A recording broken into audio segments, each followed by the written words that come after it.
Kedie Cabin murders were a series of brutal and deeply unsettling crimes that occurred during the night of April 11th, 1981, into the early morning hours of April 12th. They took place in Keddie, California, a small, isolated railroad town in the Sierra Nevada mountains. More than 40 years later, the case remains officially unsolved. The victims were Glenna Susan Sue Sharp, her 15-year-old son, John Stephen Sharp, John's 14-year-old friend, Dana Hall Wingate, and Sue's 12-year-old daughter, Tina Louise Sharp. Tina did not die at the scene. She disappeared that night, and she would not be found for 3 years. The crimes occurred inside cabin number 28 at the Keddie Resort. In July of 1979, Sue Sharp separated from her husband, James Sharp. She left Connecticut with her 5 children, searching for a fresh start. They relocated to Northern California, where Sue's brother lived. At first, they stayed in a small trailer at the Claremont Trailer Village in Quincy. Later that year, Sue moved the family into cabin 28 in Keddie. The cabin was larger and had previously been occupied by a county sheriff. Sue lived there with her children, John, Sheila, Tina, Rick, and Greg. Keddie was quiet, remote, close-knit. Serious crime was rare.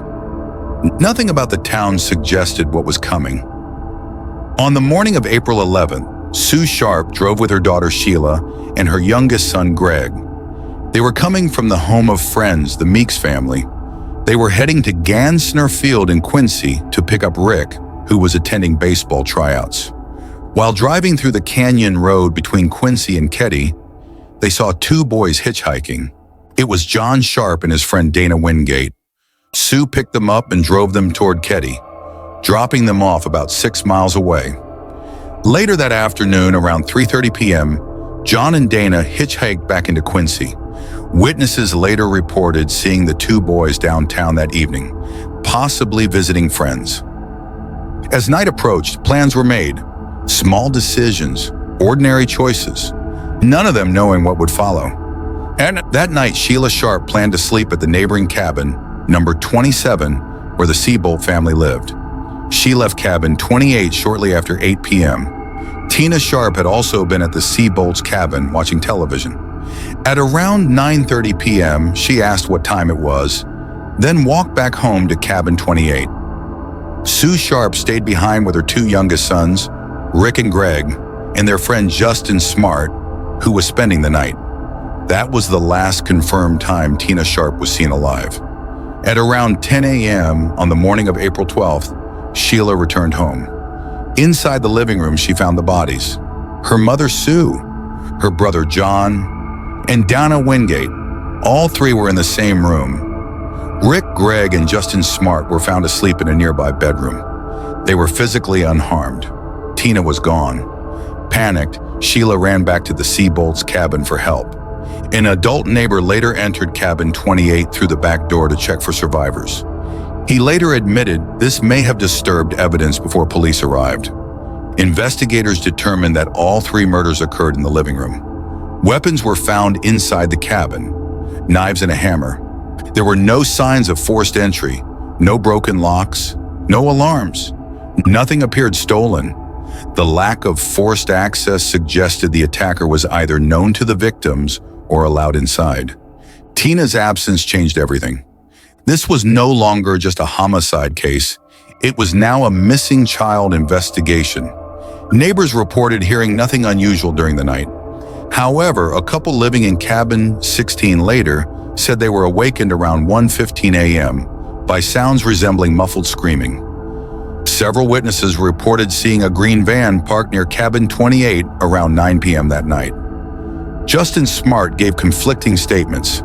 At times, he claimed he dreamed parts of the event. Later, under hypnosis, he said he saw Sue Sharp with 2 unidentified men inside the cabin. Based on his statements, composite sketches were created.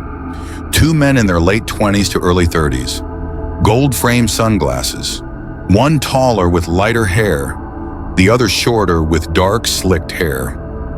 The sketches were drawn by an untrained volunteer rather than professional forensic artists. This decision was later heavily criticized. One of the primary persons of interest was Martin Smart, Justin's stepfather and a neighbor. Smart claimed a claw hammer had gone missing from his home around the time of the murders. Shortly after the crime, he left Keddie and traveled to Reno, Nevada. While there, he wrote a letter to his wife referencing having paid the price and alluding to 4 lives. The letter was never entered into evidence. Years later, a counselor claimed Smart admitted responsibility for the deaths of Sue and Tina, while denying involvement in the deaths of the 2 boys. Nothing came of it. Another suspect, John Bubaid, was also investigated. He allegedly had ties to organized crime in Chicago. He died in 1988. No arrests were ever made. Tina Sharp was initially treated as a possible abduction victim. The FBI became involved early on, but later withdrew, stating state authorities were handling the case. On April 11, 1984, exactly 3 years later, a bottle collector made a discovery. Human remains near Camp 18, close to Feather Falls, more than 60 miles from Keddie. Forensic testing confirmed the remains belonged to Tina Sharp. Soon after, an anonymous phone call identified the remains as Tina's.